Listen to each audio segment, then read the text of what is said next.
प्राचीन रोमन साम्राज्य के मंदिर एक बार खंडित हुए और फिर कभी दोबारा खड़े ना हो सके। यूनान में उनकी देवताओं को शैतान बताकर मंदिर ध्वस्त कर दिए गए, तो फिर कभी बन नहीं सके। ज्यूज, डायोनाइसिस और अपोलो को अब कोई नहीं पूजता।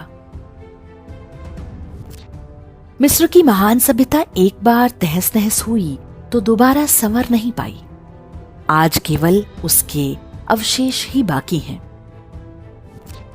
फारस के आताशगाहों की अखंड अग्नि एक बार बुझा दी गई तो दोबारा उन्हें जलाने के लिए कोई नहीं बचा।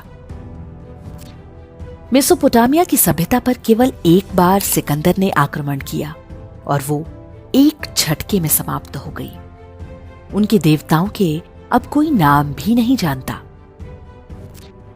संसार की समस्त प्राचीनतम सभ्यताओं पर हुए सारे बर्बर आक्रमणों को मिला दें, उससे भी अधिक आक्रमण अकेले काशी पर हुए।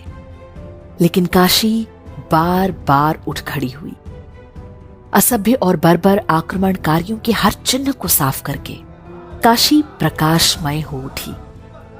आज भी हर ओर हर हर महादेव की गूंज है।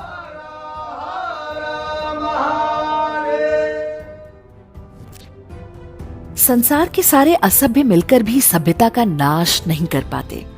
धर्म कभी भी समाप्त नहीं होता।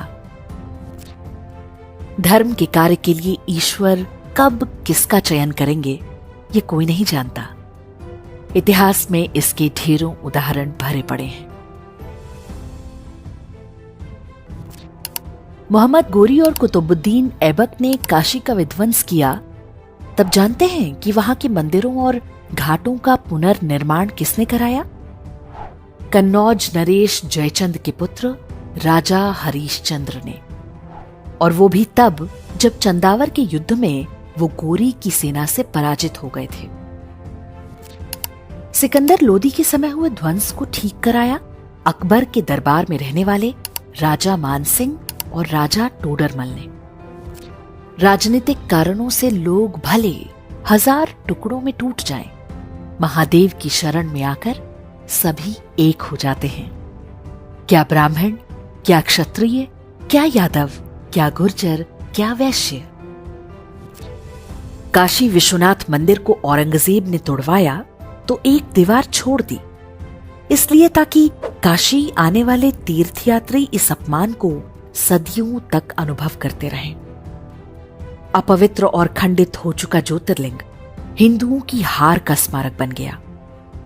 किंतु आसुरी मानसिकता का उत्तर कोई दैवीय सभ्यता कैसे देती है, ये भी ध्यान देने योग्य है।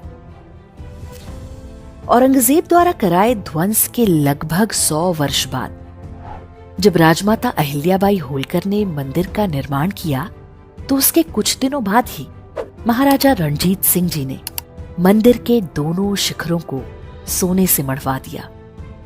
दिल्ली में बैठे मुगलों की आंखों के सामने मंदिर पर 22 मन सोना चढ़वाकर दिखा दिया कि लुटेरों की सेंधमारी से महान सभ्यताओं का वैभव समाप्त नहीं होता।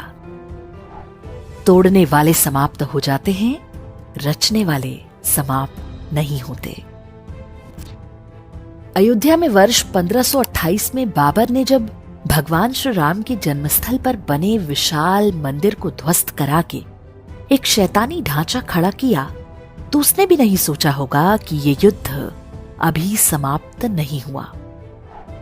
500 वर्ष तक हिंदू निरंतर संघर्ष करते रहे। अंततः खंडहरों के नीचे से भगवान श्री राम का भव्य मंदिर उठ खड़ा हुआ। हमारा ये संघर्ष न आज आरंभ हुआ है, न अभी इसका अंत है। सोमनाथ से जो क्रम आरंभ हुआ है वो अयोध्या, काशी या मथुरा पर ही थमने वाला नहीं है। सनातन सभ्यता के हर प्रतीक को हमें वापस लेना है। ये प्रण 1 अरब हिंदुओं को अपने हृदय में बिठाना होगा। ये विश्वास बनाए रखना होगा कि एक दिन शारदा पीठ, मुल्तान, कटासराज और हिंगलाज माता से लेकर ढाकेश्वरी तक की बारी आएगी। कुछ सपने हम अपनी आंखों से सच होते देखेंगे और बहुत कुछ अपनी आने वाली पीढ़ियों के हृदय में बिठा कर जाएंगे। प्रण करें कि अखंड हिंदू राष्ट्र एक दिन साकार होगा। ये हमारा सौभाग्य होगा कि इस नव निर्माण की नींव में एक ईंट हम भी हैं। सनातन एकता शक्ति। हमारा मुख्य उद्देश्य समाज के सामने सच रखना और जागरूकता लाना है। आप इन वीडियो को समाज जागरूकता के लिए जैसे मर्जी यूज कर सकते हैं। जय श्री राम, जय सनातन।